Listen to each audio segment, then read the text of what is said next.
two, three, two, two, one. one. Projector eyes. Projector eyes. Projector eyes. Projector eyes. The Projector Eyes podcast with Travis Day.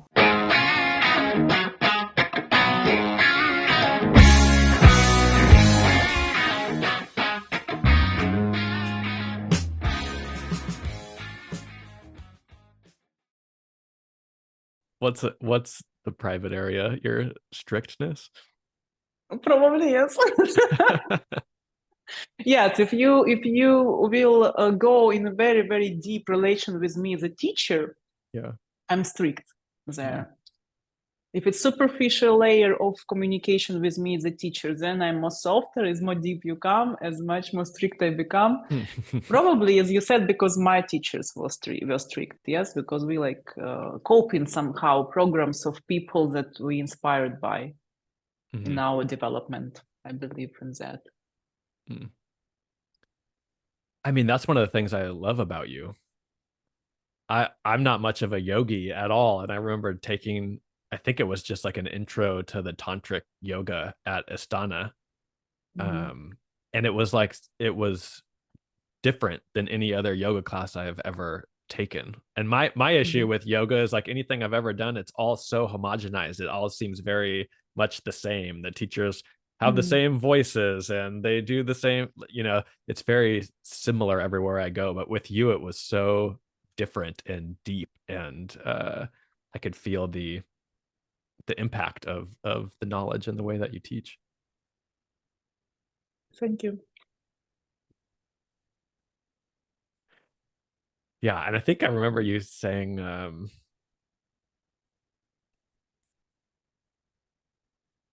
like you're not for everybody. It's what I want to say even now, when you said you said it even to my class, and I wanted to repeat it again. That feels like. I think I'm kind of person, it's how I feel, it's subjective how I perceive myself, that you cannot be neutral towards me. You like me or you dislike me. It's kind of like a energy like that. It's touching you in any case. And then you pushing it out and you say, no, I don't like her. Or you like, oh, I like her. There's no people that would be neutral towards me. It's how I perceive. Yeah, I mean, I think that's a great sign that you're living aligned. If someone's indifferent towards you, it's like, oh, that's probably a worse compliment than someone not resonating with you or not liking you. Yeah. All right. So do you want to introduce yourself quickly and maybe just say your design and what you're up to now? So as we discovered, I am Alyona Skvortsova. I am projector 4.6. Don't remember anything else. Brilliant. I am who am I? Who are you? I do opposite of the projector question. I do a lot of things. I am a yoga educator. I call myself yoga educator. So I educate teachers. It's my main profession last years. I teach all subjects connected with spirituality and yoga. So meditation, philosophy, yoga therapy, pranayama, emotional healing. So that's probably my main discipline that I teach. And I teach in Bali, in, I would say, beautiful top world schools, from my opinion. And I organize retreats in Bali.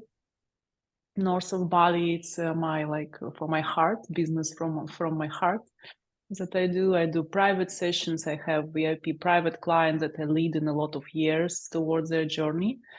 Do group classes, workshops, everything connected with spirituality.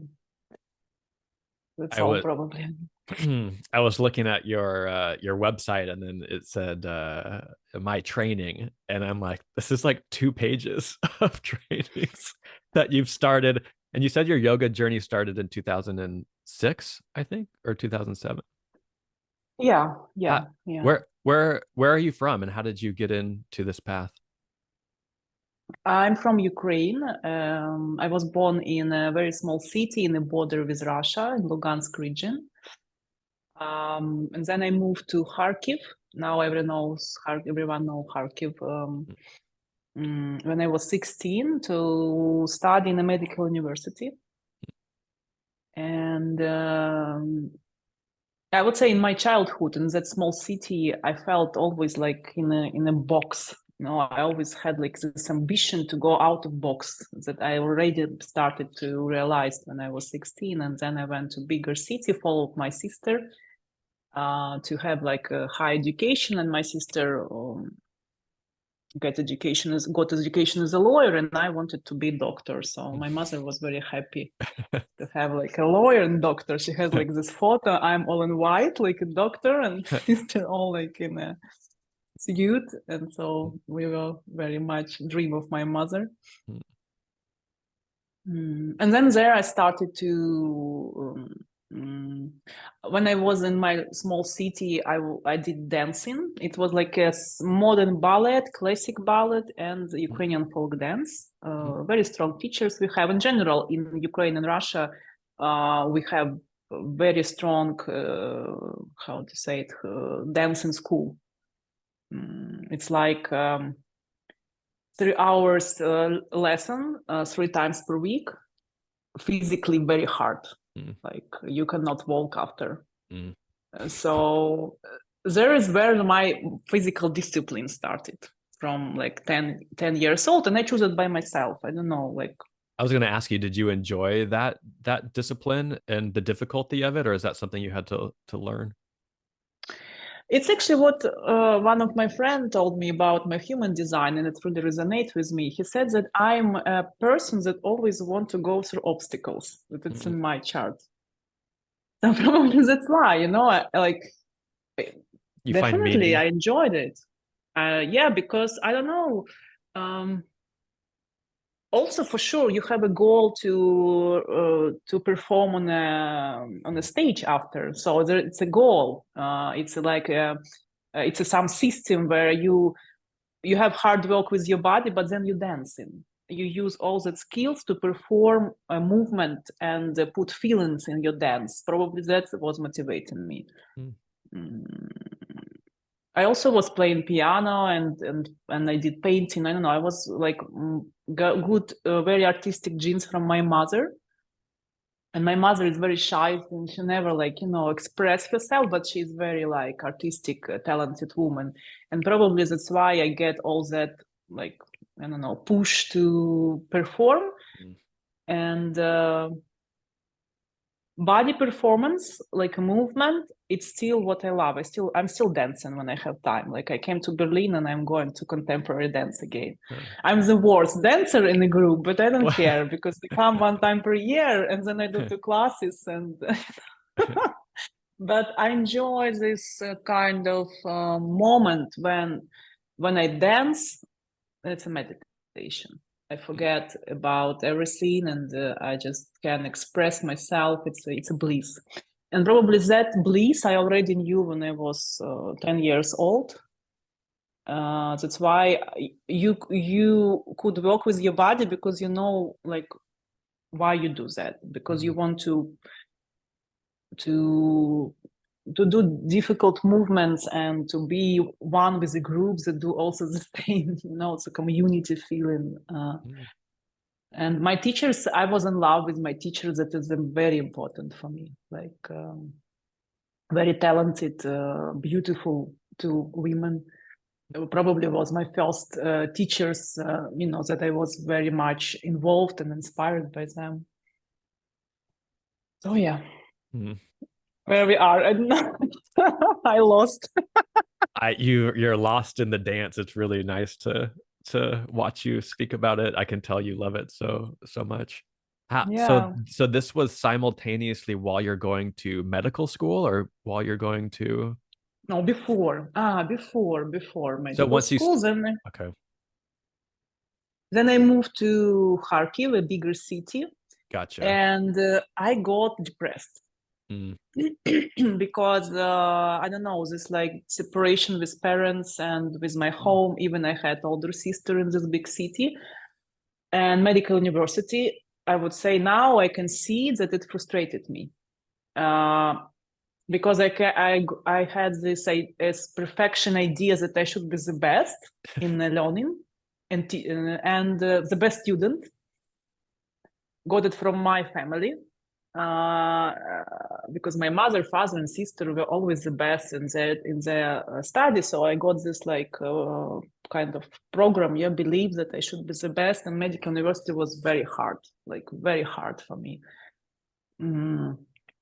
I chose it by myself also because I wanted to be a doctor at that time. I was thinking between to be a dancer or a doctor, so I don't know why I did not go to be a dancer, but yeah.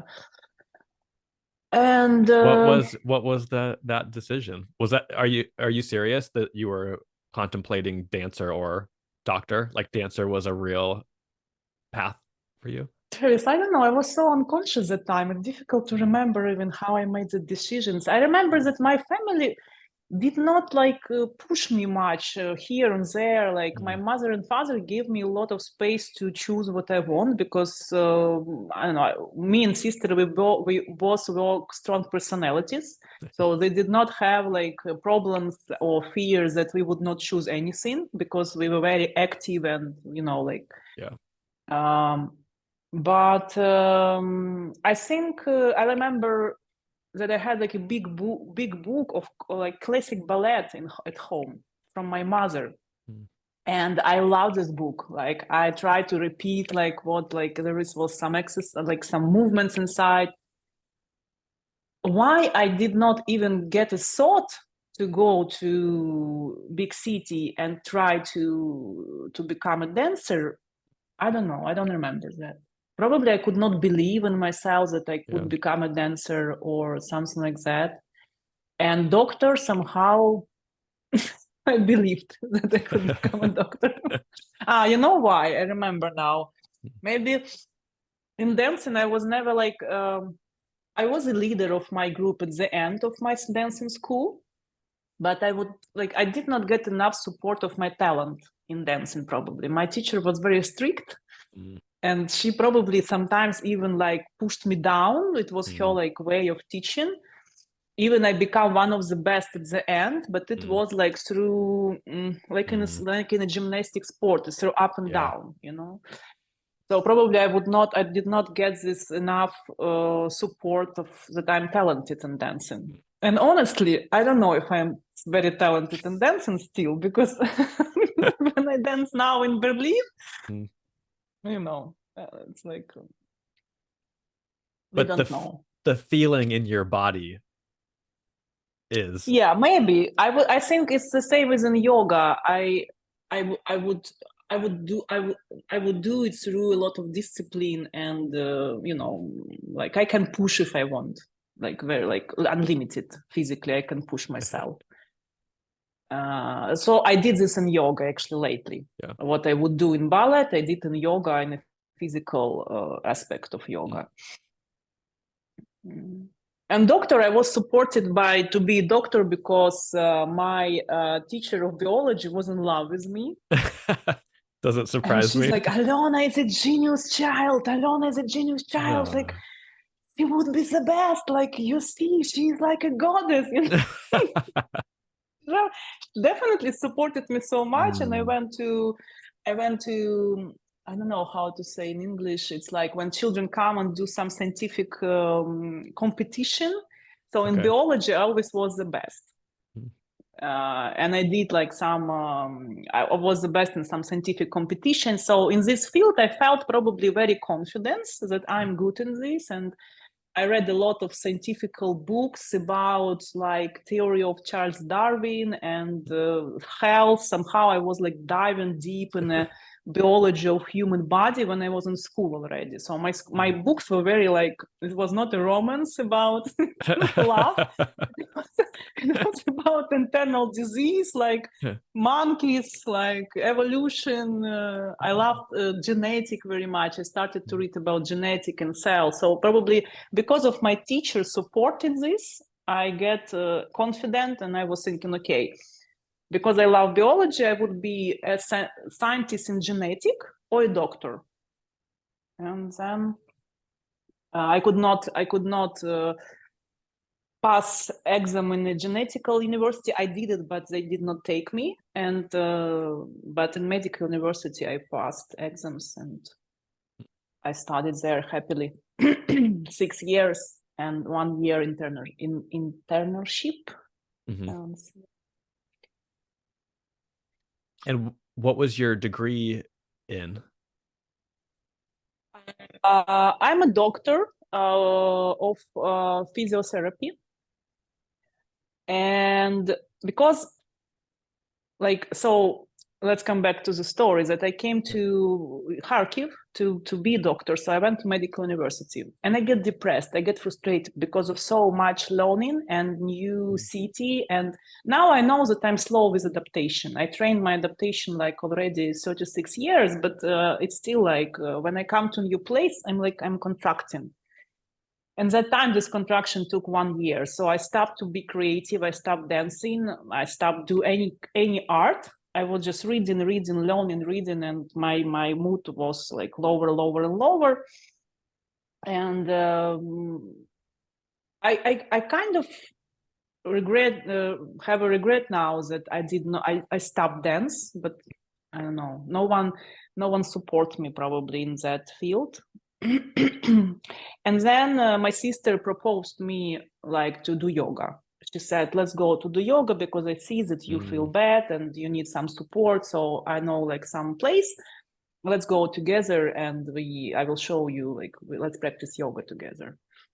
And then I came to yoga class, and I remember first week it was a torture for me because I get used to be dancer movement like all time. And in yoga we came and teacher put us in asana for 1 minute, and I was like, what a torture! Like, why we don't move? Like, I'm all shaking. But then I discovered how yoga influenced on my mood and my state. So my depression and contraction started slowly like to open up. And then I become obsessed with yoga. Because I'm body orientated person. So I found for myself another kind of movement when I can be present fully. And again, I was in love with a teacher. It was a woman. Oh my God, I forgot her name. So sad. Yeah, I need to remember. This was like my first yoga teacher. It's always like for yogis, it's always, something special. And then this yoga teacher, she was a part of secret spiritual esoteric communities that we have a lot in Kharkiv. We like Ukraine in general, in Kharkiv, it's full of secret spiritual communities doing some magic. So she was part of this community. And that's why this woman spread some special vibrations from beginning. Like you see such kind of person and you understand that something is not normal with this person, but in a good way. And I was attracted to her charisma immediately because I wanted to understand what she is actually spreading. Her state of consciousness was unusual for me, and I was very curious about this. So probably this attracted me to do yoga with her, not just the physical exercises, but a personality of teacher for sure.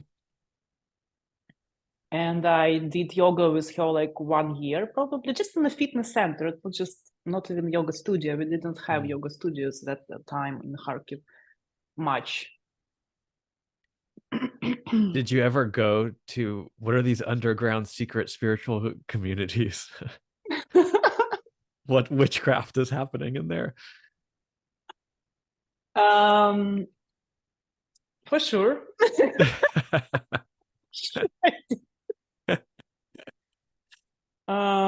now I know the roots of this. I discovered history, how it happened, like where is the root. So the roots of all these communities, it's a theosophic community. It's a what? European theosophic. Maybe I'm not right in English. Theosophic. I probably just don't know the word. Theosophia in Russian, it's we can translate it from Latin, I think, like a science about God or something like that. It's a European community of philosophers and people that practice magic, like in a different way. It's a quite strong community. For example, last year I was traveling in Portugal, and in Portugal they have, if you will go, they have like a palace near Lisbon. Okay. And in this palace was practicing theosophic community. This kind of it's a secret community. I don't know when it was appeared, like previous century, probably the middle of previous century. And they built like a special hall for ceremony. And this hall, it's like a spiral that's going under the ground, and it's finishing with a table where they did initiation to their like secret community. And it's still existing. You can go in the middle of garden, a beautiful palace, this kind of initiation spiral there. And if you type in Google, you can read about this in Wikipedia, everywhere. It's not secret anymore. And so this theosophic community went to India. Some of them, I don't remember name, and they were connected with the two Indian philosophers, Krishnamurti, like now a lot of people knows him, and Aurobindo. It's a yogi. It's more like philosophers than yogis. I mean, yogis philosophers, not postural physical yogis, but more like. And so they found this kind of Krishnamurti later, but before Aurobindo, and they connected yoga, tantra, and European magic and spirituality that was existing on that time. And it was a big boom for sure, because two great like knowledge and people also there. It was all mystical leaders. So they come together, and this kind of a lot of group. And after this, for sure, the school disappeared, and a lot of small secret schools still existing. Most of them in Ukraine and Russia. I don't know why. Did you get initiated into this community? Was there still those types of practices, or was it if you're a projector, you received an invitation into I participated for 2 years, but then I left because I could not find a common ground with my teacher, I would say. So yeah, I participated in one of them, and my second yoga teacher introduced me to this community, and I'm still very grateful. I got a lot of knowledge, very interesting knowledge from this community. Most of this knowledge is secret. They put like a secret on it, and they said that you cannot share it. The same like in India, actually. I got also some secret knowledge from India that I cannot share. So it's an Indian style, a very old school traditional style of to put secret on knowledge. But what I do now, for example, and what my teacher my teachers do,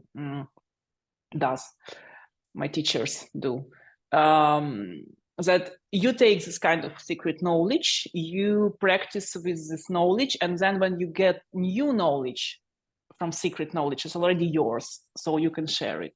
It's like insights that you get from your practice, it's already yours. So I share kind of my insights that I got after 10 years of practice in both secret traditions.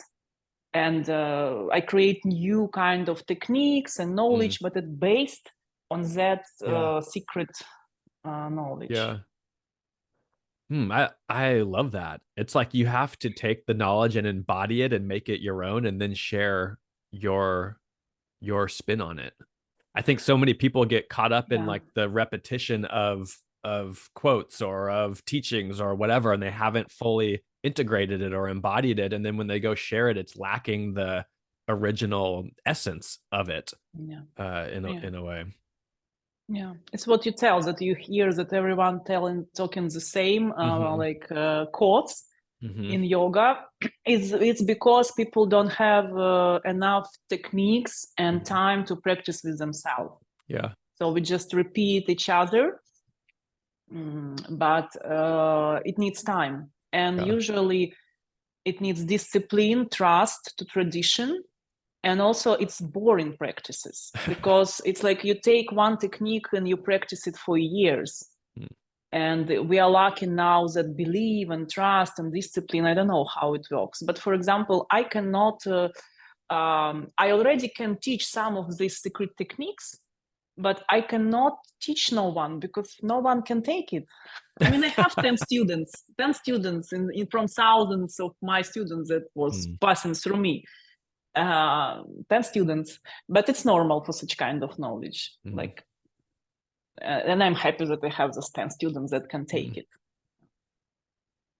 Because to take such kind of knowledge, you need to spend the years with the teacher. This is kind of mystical thing. Because they're so intimate and so difficult to pass it to the student, that it's a process to become close with teacher, to come to intimacy, social emotional intimacy with teacher. The teacher could relax, and then we started to give it this knowledge. And I spent with my teachers more than 10 years. The same teachers? The same. Yeah. The same. Yeah. It seems like on your journey, you bumped into some pretty amazing, inspirational people. I was searching a lot, Travis. I was searching crazily. Like half of my free lifetime, I spent it in India, in Russia, in Europe, all time searching for my gurus. Till that moment when I found. And I changed a lot of teachers through my journey.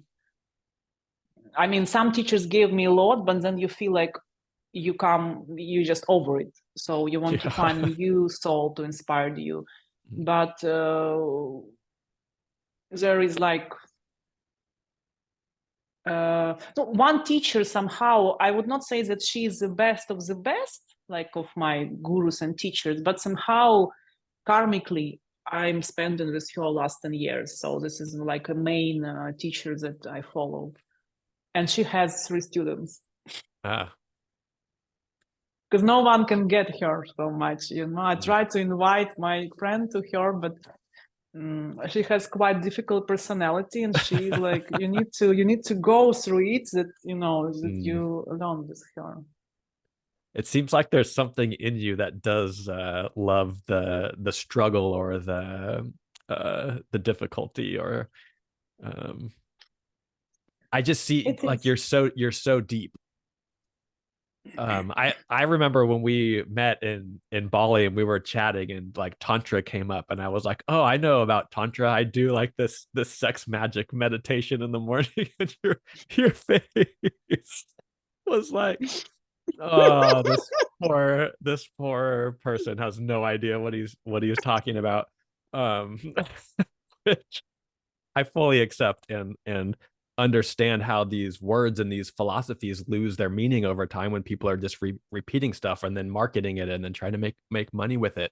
What can we talk a bit about Tantra, because I think that's such a buzzword right now. It seems to be everywhere, but when you were describing it to me, I was like, I could feel the depth and the wisdom that I had no idea of. It's a bit painful for me, honestly, but for sure, let's talk about this, because painful to talk about, or painful to see what's painful to see happening. What is going on. Yes. Yeah. A bit like this. I feel like disappointed, and I cannot. And I give up, I would say, honestly. Yeah. Because our mind of our society is quite simple mind, yes, like our collective mind somehow. I don't know how it works. And we take, because Tantra, it's a word, the same like yoga, you know, the same like love, like it's an abstract word that has a lot of meaning behind that.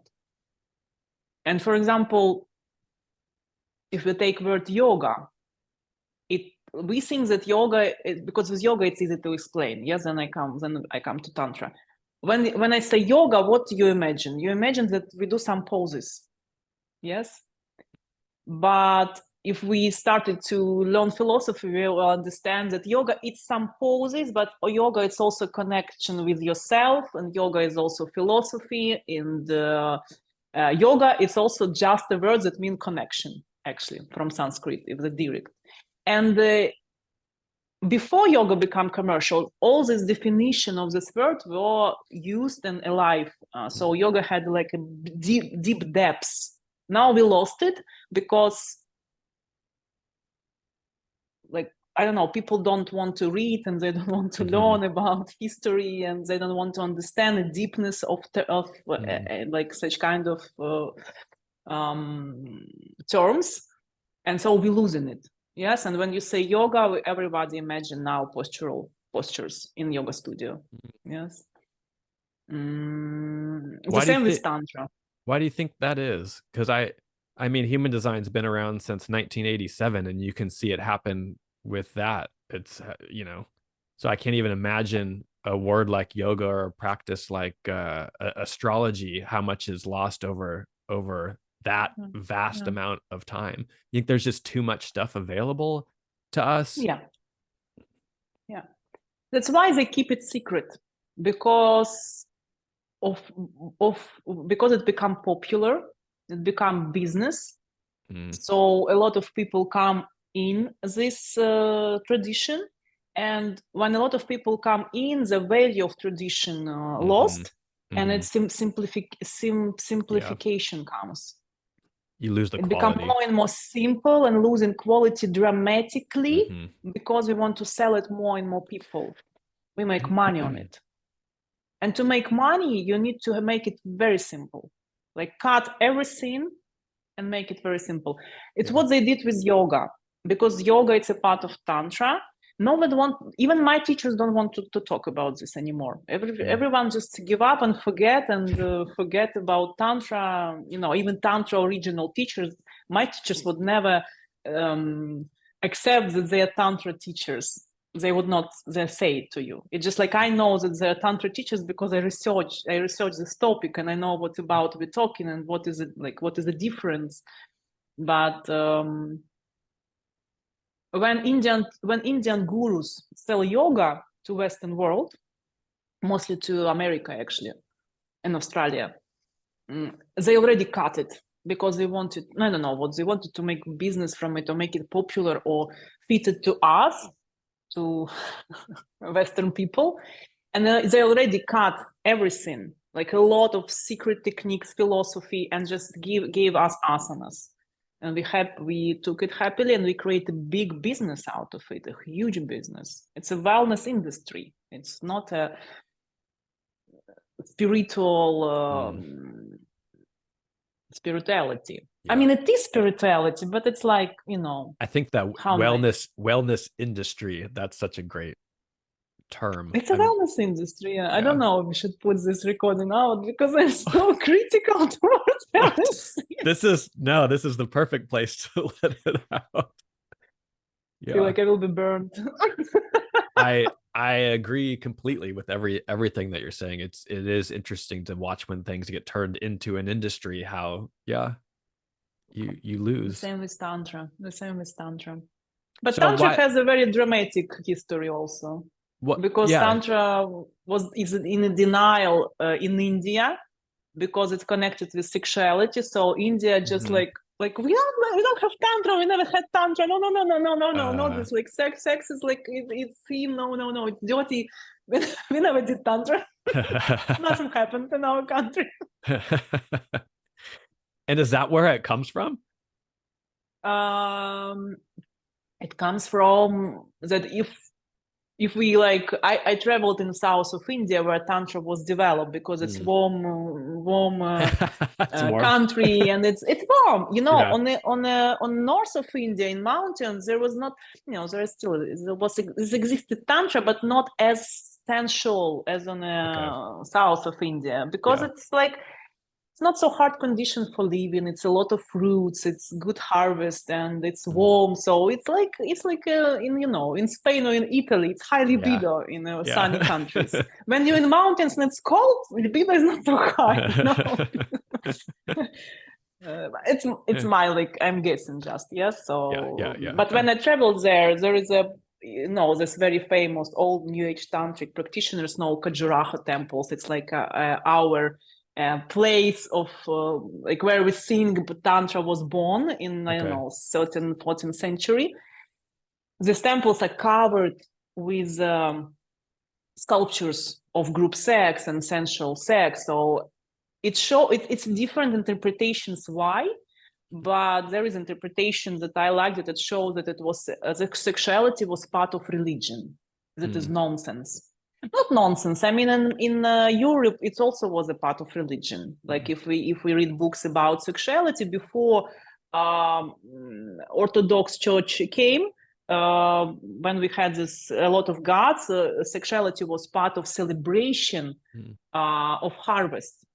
So we did group sex rituals in Europe, like 1-2 times per year, and you can see this in a series Vikings. They actually show this, how they did sex rituals for gods to entertain gods, like to enjoy so much together that gods would be attracted to this energy and give good life and good harvest. It was part of religion, and I believe in India they did something like that, because enjoyment, it's a transcendent experience, and so it makes you close with the gods. Yeah, so it was used in the temples. And then when I was there, I had the dreams to be in this temple as a small Indian lady serving the rituals in the corner. Like never been in the middle of rituals, but did something around. Yeah, it was a very strong experience. So we know that it was there. But then Muslims and England came to India, and they changed rules totally. Like in the south of India, on all pictures, you can see like women were topless. It was normal to be topless, half naked. So when Europe came and Muslims came, they changed rules because they changed religion. Even Hinduistic religion was changed. Now women are covered fully, Indian women in the south of India, even it's hot and no need for that. And they, for sure, they destroyed a lot of temples like this. Like you can see that in a lot of temples, they just destroyed the sculptures. They left buildings, but sculptures was destroyed. And now even in south of India, even in Bali, you can see sometimes, because Bali also going the same way. They still have a lot of tantric vibes in the Hinduistic tantric religion. But you will see if it's old temples, usually gods or guarders for the temples, they could be half naked. So genitals can be open or breast can be open. And now in India and in Bali, they cover it for sure. They cover it with the tissue, with fabric. So it means that it was existing. The sexuality was part of religion and part of spirituality, and it was open, it was normal to be sexual and to do sexual rituals. Like no one felt guilty or shamed or whatever we have now, like after other religions came. Yes. And so I believe that it's because of England and other countries that came to India and changed religion also. And is that just control? Is it that seems like the control, obvious. for sure, to control. Yeah. Because when sexuality makes you transcendent, it's like ayahuasca or psychedelics. it's changing your state. It makes you more free. It gives you power for sure. It gives you, like, if you so what this religions did with our sexuality, they blocked it in every country, in every continent, yes, and India also. And they blocked it, as you said, to control us, because if you don't block it, sexuality makes you very creative. You know, it's also well known from New Age Tantra idea that sexuality and creativity are very connected, because sexuality is in Hinduistic way, it's called Shakti. Shakti, it's a power for everything, power for action, power for creation, and power to know your wishes, what you want for yourself. Society doesn't want that you know yourself, because then you will be chaotic and you would not support system. And to prevent chaos, they block sexuality, because you become a sheep and it's easy to control you. And it happened in India, I believe. And the sexuality become a big sin and shameful and all other, like, you know, guiltful, shameful. And at the end, Indian philosophical elite, the gurus, they would deny Tantra. I mean, they still call themselves tantric schools, but you see, we don't know about this. It's like, if you read history and you read the name of school, you will understand that it's a tantric school. No, also not only because of sexuality. Tantra it's a huge topic. It's like I can talk about this 10 days with you. It's fascinating. Also because Tantra went very dark. For me, like tantric tradition, it's someone says that it appears the same with like, we have Vedantic ascetic spiritual tradition in India. It's the rules and the denial of sexuality, and we have tantric tradition. And it feels like, for me, that, you know, it's always like it's always some system created in the world, and then some system rebel in it. So Tantra is always rebelling ascetic, Vedantic Indian system from beginning. It's like it's a revolutionary souls, and they do all opposite. I feel like you kind of embody that frequency of, well, you've said yourself, you're such a rebel. What does it mean to you? Is this part of what you teach? Do you shy away from this? Tell me more about the old Indian woman in the corner of your dream.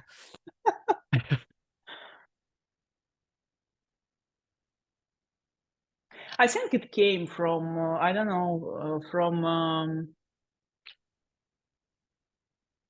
I was inspired by that esoteric schools in Ukraine that I was participating in it, and the gurus, the teachers of the school, they are rebels. They are going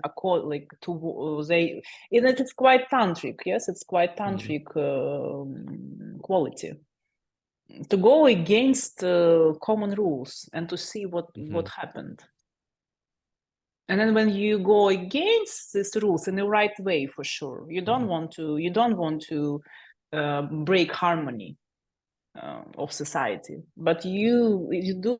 It's a very gentle way, how you do it, how you discover it, and then you can feel that behind these rules, behind these blockages, is a lot of energy. And then when you first time touch this energy, it's a big power. And I understood it very early, subconsciously. Now I can reflect on it, but at that time I was very intuitive. I was like, oh, energy is there, I'm going there. Energy is there, I'm going there. What was your question? I threw you with that one. I know you talk about New Age Tantra versus traditional tantra. I mean, a lot of people don't know this, but my introduction into spirituality was through some sacred sexual practices where You too.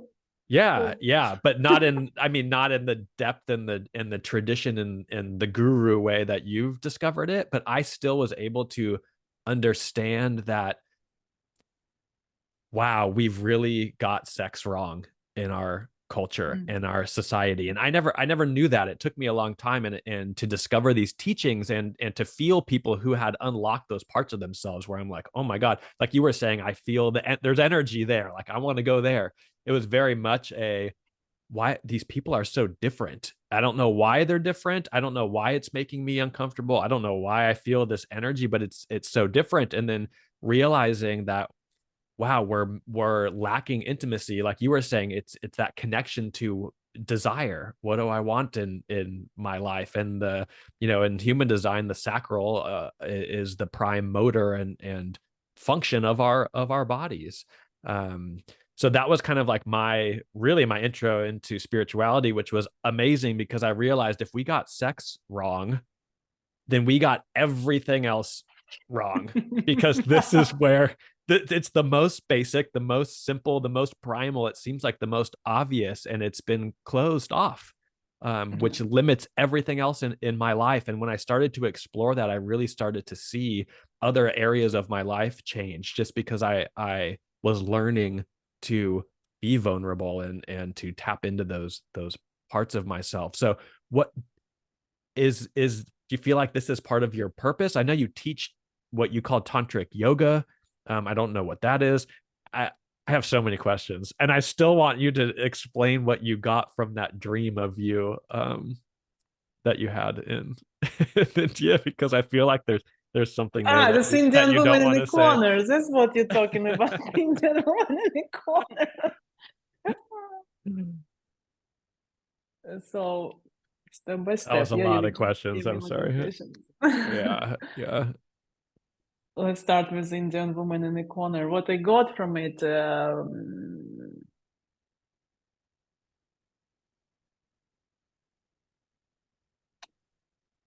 I got a very deep connection with tantric tradition.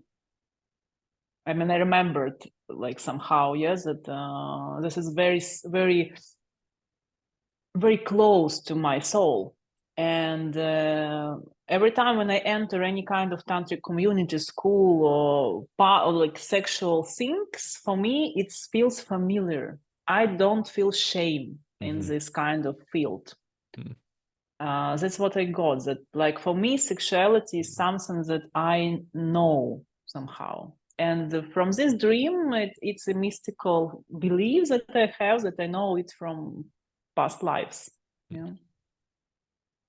This is very private.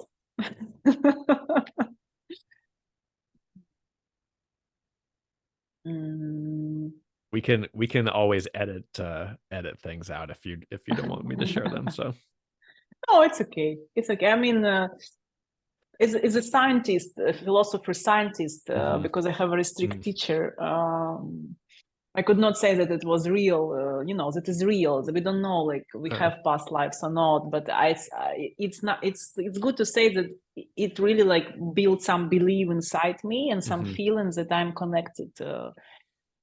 In general, when I came to that temple, it was like a lot of temples there in this region in Khajuraho. And then we went to another city and I came close to this temple, my heart was beating like I still remember, I still have goosebumps. Like, this place was like familiar for me. It was like home. And it was and why would I go there alone? Like,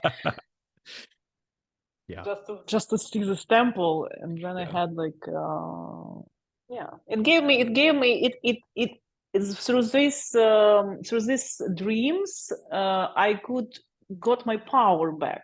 Like, I could become even more confidence with how I feel my sexuality. And there is one more very, very private mystical story that why I started to actually to go to this field of research in sexuality, because I have some medical disease connected with sexuality, so I wanted to heal myself first, and I healed myself through all these memories and travels, and honestly, I discovered so huge power inside me that I understood if I would not realize this power, if I would not start to teach and to not only yoga but also this area, and to talk about this power just would eat me from inside because it wanted to go out.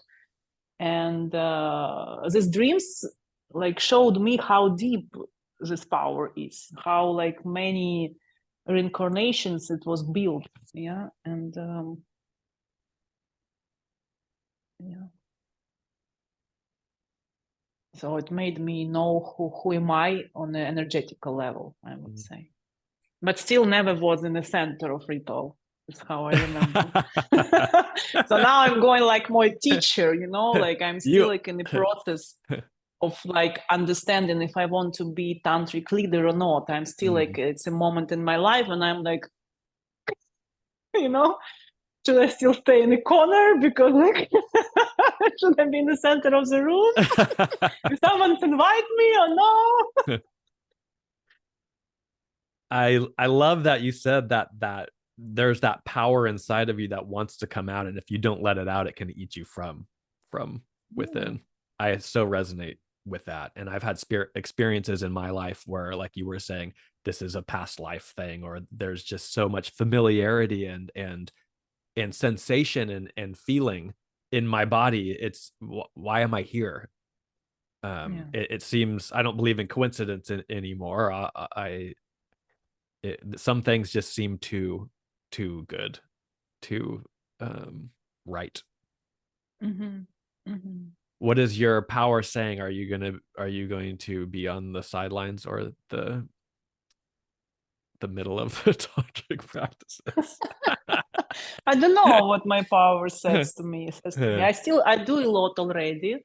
I would say that I teach and I heal through my sexual power. It's just not sexual all time. I can sublimate it towards creativity, and I teach through my creativity, and I create my programs and business. It's always like if we take chakral system, it's a Vishuddha center. I act through Vishuddha, but it's a center of creativity. Yeah, and it's tantra knowledge because chakral system, it's a tantra knowledge also, not only sex. Tantra knowledge, the chakral system. We put it part of yoga, but it's like yoga and chakra system. It's a part of tantra. That is a disappointing thing that no one's want to know that. But this creativity comes from sexuality, actually. That's why I would say that I already do it a lot.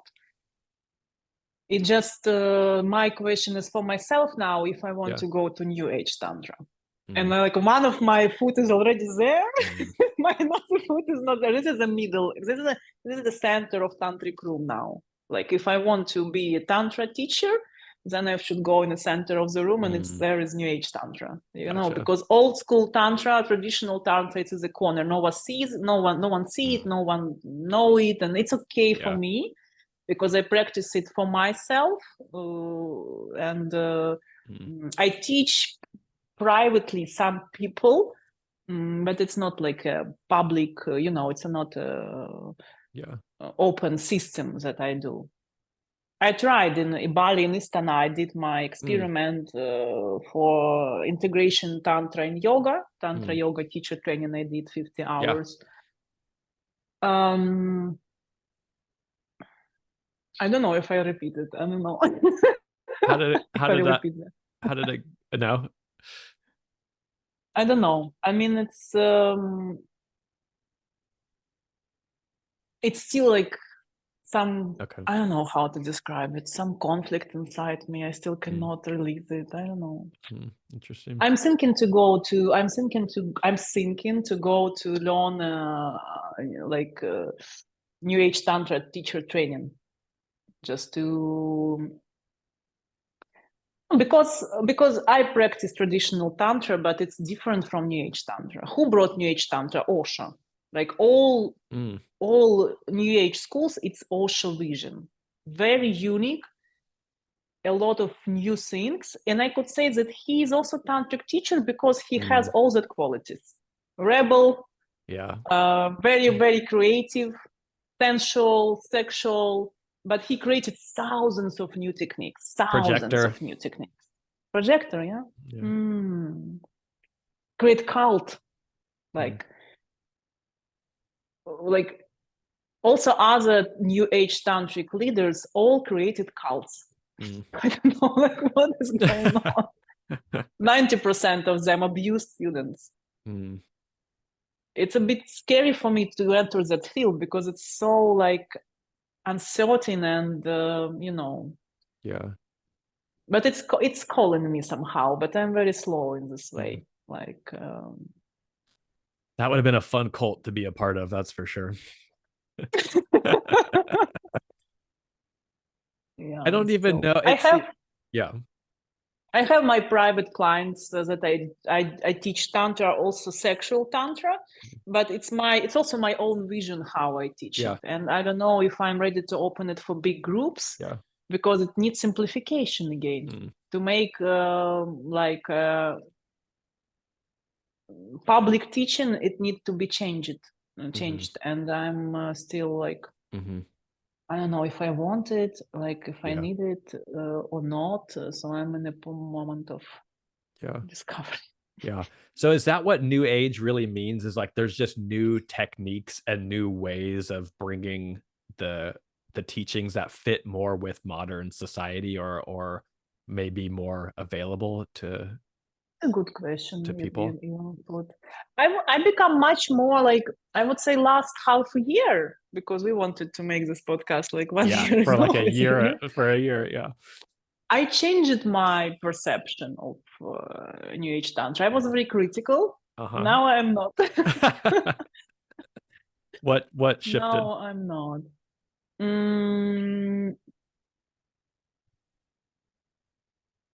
I met a good teacher in New Age Tantra that like made me believe that it works quite well. And I was like pulled to this lineage. It's Osho lineage, yes, by teacher. I was pulled to this lineage last year, like through Thailand and Copenhagen, because I discovered like Tantra of the heart there. In Copenhagen, there is still living very strong teacher with a quite questionable history of his relation towards students. But I know a lot of his students. Somehow I all time attracted, like, probably, I don't know why, I always surrounded by different schools of Tantra, and I met a lot of his students, some of them my close friends. And I discovered the students are cool. I want to learn from them. So I went to these workshops and lessons and sessions. And then I found one lineage that I feel like there is no abuse inside, and it's not so culty, and I become more and more interested. As you said, it's a New Age Tantra, so your definition is quite right. It's again what make it New Agey. It's a simplification. It's again the same like with yoga. If we want to give it more people, we make it more and more simple. And for me, for example, as a traditional Tantra practitioner, I have 10 techniques, and they're not sexual. It's just cleaning your channels and chakras with the tantric tools that can be sound, mantra, imagining light inside your body, cycling your attention in a special geometry in your body, breathing. So that's all what I do, actually. And special position of your body and fingers. It's called mudras. And so I'm sitting every day, do the same. This is traditional Tantra, like a lineage of traditional Tantra. And for me, like when I cannot teach it to other people because it's not available to other people somehow. It's a mystical thing. Not everyone can enter such kind of knowledge and have opportunity to do it. So for me, it's kind of a bit of a problem to simplificate tradition. When I teach my students in Tantra, I spend years with them also. Like they're very patient to keep connection with me, to have possibility to give me space to relax and, to started to create some simple things for them. And what I see in New Age Tantra is that such kind of gurus like Osho or another kind of gurus, they did it like in a massive way. They created a lot of simple techniques to reach more people, yes, and I would say that effect of these techniques are still questionable because it's an experiment. You do it with a lot of people, and then someone becomes psychotic, someone become broken, someone become more enlightened in a sexual way. If we read the history of the school, there is always percentage of broken people. Yeah, I'm sure. Yeah. But I met people that survived in a good way. They are very powerful. So, and I met such kind of people last year, and I met a person who's a New Age Tantric teacher, and like his personality and his energetical field convinced me that it can work very well. And then I started to be more curious and understand that I want to integrate this 1,000 techniques that exist in, and still to put it in my teaching. Yes, to make system more simple, that more people could reach this essence of Tantra. Essence is the same. It's about Kundalini energy. And we try to enter this Kundalini awakening from a different points. So I understand that my level of reaching Kundalini energy and awakening Kundalini energy is not bearable for people. Too intense? No. The slow? thing is that it's not too slow. Too slow. It's not intense at all. That is a problem. People want intensity, and it's just like it's lacking intensity. It's awakening Kundalini in a pure peace and emptiness. And to reach pure peace and emptiness, it's a gift. Like it's a talent. It's not for everyone. Yeah. Unfortunately, you need to have special, previous lives history, special psychology, special teacher. A lot of conditions need to come in one point that you could go through this way that I'm going of my school. And in a traditional text, they describe in it that such kind of practices is like not for everyone. But now we want to make it for everyone. Yes, and this is what New Age Tantra does for us. Sometimes it's going a bit weird because it's experimenting. Tell me something weird. I don't know. I mean, it's a lot of weird things. It's a lot of weird things. I've done plenty of weird things in my life, that's for sure. I would say that is not bad. I mean, when it's weird things, I'm always happy to do some weird things because it's something new and something different. It's just that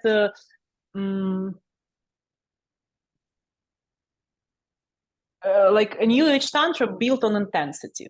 Yes, as you said, it's intense. From psychological, because so when I learned as a doctor, my favorite subject was neurology. I like brain, hormones, and nerve system. Like I wanted to be neurologist before I become physiotherapist. And as a neurologist, I can say that New Age Tantra creating, we call it cathartic experiences.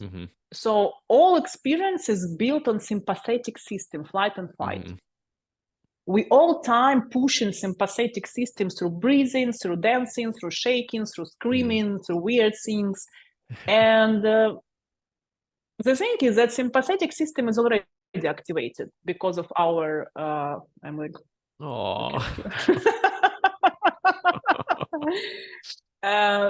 sympathetic system is already activated in our life. Yes, we lack in a parasympathetic system in general. Yes, everyone knows that. So the stress is created. So usually what breathing techniques and New Age Tantra does, it pushes your sympathetic system even more than it switch off after. And you like lock down the sympathetic system. And then you feel peace and you feel calmness. But this peace and calmness is reached not by mindfulness and self-reflection, but just through boosting like catharsis and energy very much. And this is dangerous psychologically, because when you're boosting like Kundalini yoga by this modern techniques of Kundalini yoga by Yogi Babaji, he actually was an Indian Sikh, it's a half Muslim practitioner, and he created the system. He moved to America, simplifies it again, and sell it. So everyone now, when we say Kundalini yoga, thinks about him. And he created very intense cathartic techniques to boost your sympathetic system, that you feel this, just hugging me. You want to be in podcast, Piccolino? Yes. He's a Sicilian woman. So cute.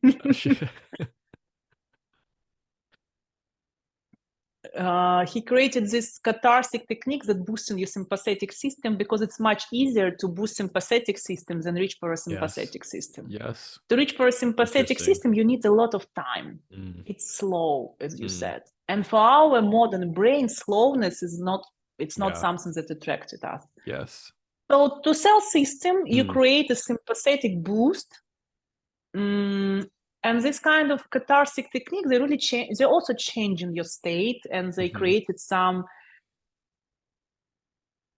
Let's say, I think all such kind of spiritual techniques, they increase in your plasticity of your brain, and it's what we need to. It's what we want to change our worldview, to create new patterns, to create extra skills. We need to increase plasticity. And we can go two ways. We can go through sympathetic activation, cathartic technique. Like sexual orgasm, it's also cathartic technique. Yeah. So like after sexual orgasm, you can, if you can use it in the right way, you can get some insights. In all other stressful experiences that you have, they are increasing plasticity. Like if you have any kind of like extreme situation in your life, after this, usually your brain become plastic, because you need to learn, like new something from this situation. So modern Kundalini yoga, I believe, built on such kind of way, or breathing practice, for example, the holotropic breathing kind of activations that we have.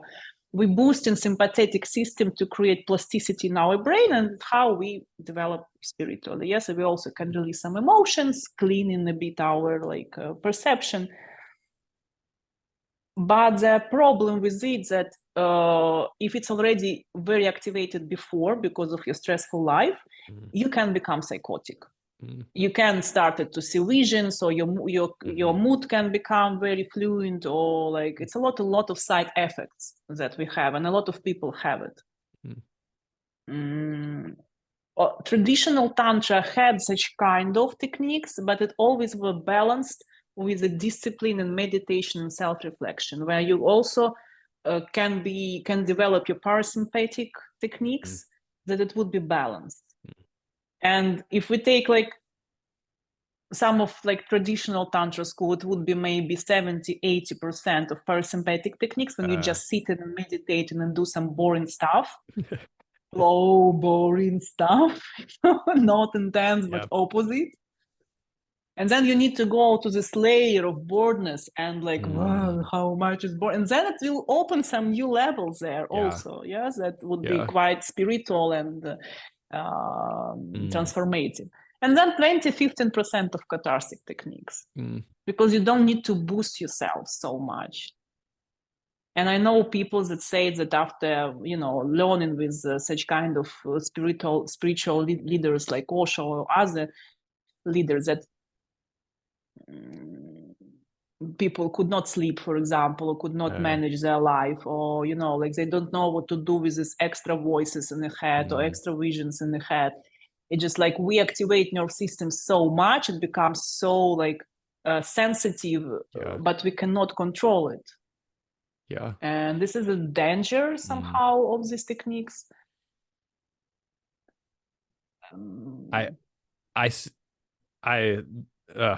That's so important. I see that. I think the easiest example is like with plant medicines now and how available those are, and people go get that activation and really shock the system, and they have no idea how to integrate it, and they can't get slow, and they can't ground, and then they're even more lost than when they started. It's the same, because the New Age Tantra proposes you the same activation, actually, I would say. Yeah. Because it's easy to sell. Yeah. It's easy to receive for a lot of people. And this is the same story. No one wants to slow down. No one wants to slow down. I've seen that since at such an early age of like, everyone's going way too fast. Nobody wants to actually slow down and experience. Yeah. In traditional Tantra, Kundalini awakens in emptiness. And this is, it's actually, it's the same, like all spiritual traditions come to the one point at the end. Like yoga, Tantra, and Buddhistic meditation come to emptiness. When you can reach that kind of emptiness, it's a pure stillness, then Kundalini awakens there. It can come from upstairs, or it can come from downstairs. But this is like, I believe this is a very deep level of Kundalini. It's not physical energy. It's not sensations. It's a very, very deep awakening of your consciousness. And this can be reached only in a peace. What we do with all these cathartic techniques, we play with a very surface, almost physical level of energy. Yeah. That is not bad, I would say. I mean, I'm quite neutral to this. I'm okay. I'm a bit criticizing it, but I'm still kind. I will want to go to learn all that. Is it true that yoga, like you say, all these practices kind of go to that emptiness and that stillness? Was yoga always used to as a precursor to meditation? Like it was to get you to a place where you then meditate and then can go to a deeper place or a more emptiness, or someone told me once, like yoga used to be a way to get yourself ready for your meditation. That's what it was always for. I don't know if that's true or not. Yes, dear. Yes, it's true. It's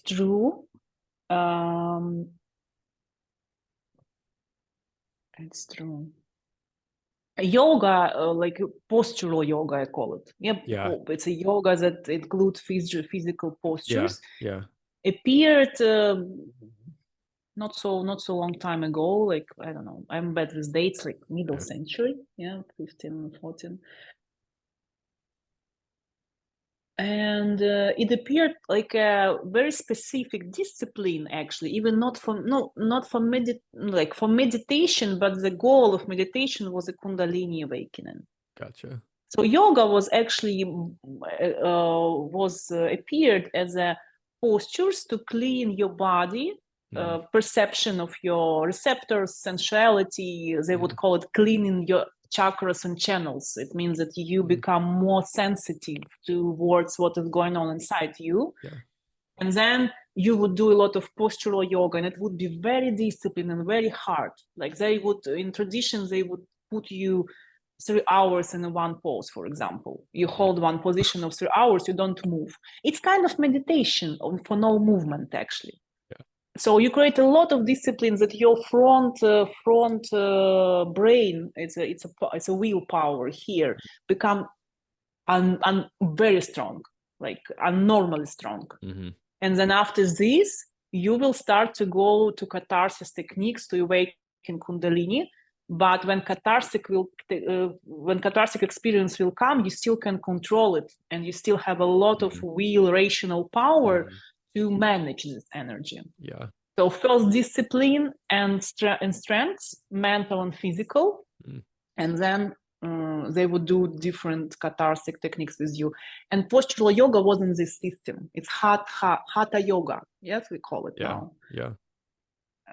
It's described in a text, Hatha Yoga Pradipika. It's a tantric text. That's why yoga is a part of tantric tradition. And the idea of awakening of Kundalini from philosophical history, it's a main idea of Tantra. The main idea of Tantra is awaken Kundalini and become God on the earth. Like previous traditions, spiritual traditions, they wanted to come to emptiness, to go out of body and to leave this world, to leave this reincarnation cycle. And tantric revolutionaries and like people, creative people, decided why we should go out. We can stay here and manage in this hell, and for sure it's not the best world, but it's not the worst world. Why we cannot stay here? So let's awaken Kundalini and transcend here, like in this reality, and see what we can do here. So the tantric tradition doesn't have idea to leave reincarnations, and I believe that people, my spiritual belief, like you and me, now the tantric practitioners that have this memory, we just saw that we don't want to leave reality. We want to come back and come back and come back and come back. And every life you have more and more skills. And it's a charisma that we call, a talent. So this is like idea of Tantra. And yoga, postural yoga was just a tool. Just a small tool to come to. No, it's not a small tool. You can practice it for 3, 7, 10 years while your guru decided that you are ready. Now we jump. Now we sell postural yoga to wellness. This is wellness, and we took these cathartic practices and give it immediately because it's fun. Yeah. So we're doing a big mess here. And we have a lot of mess as you know, at the end. A lot of people afraid to go to Tantra, and I understand them, honestly. I don't know if I can recommend to go to Tantra, because it's a chaotic hell is going on in here. Well, it seems like what's happening is just in alignment with what's happening in the world and the collective as a whole. It's almost like how can you fight it? How can you get away? It seems almost orchestrated, like it doesn't seem that there's one person changing the game. We're all kind of adapting to the energy of what's going on. I think it's just it's like a history of ego game. I mean, it's all like a tendency of social mind and archetypal development. She wants to be in camera. She's standing on her 2 legs and going out. Oh, she's biting. I already put her in my Instagram, and she's already star of my Instagram when I'm meditating. She's so cute. Well, shoot, I don't want to leave this plane. It's just getting more fun and more fun.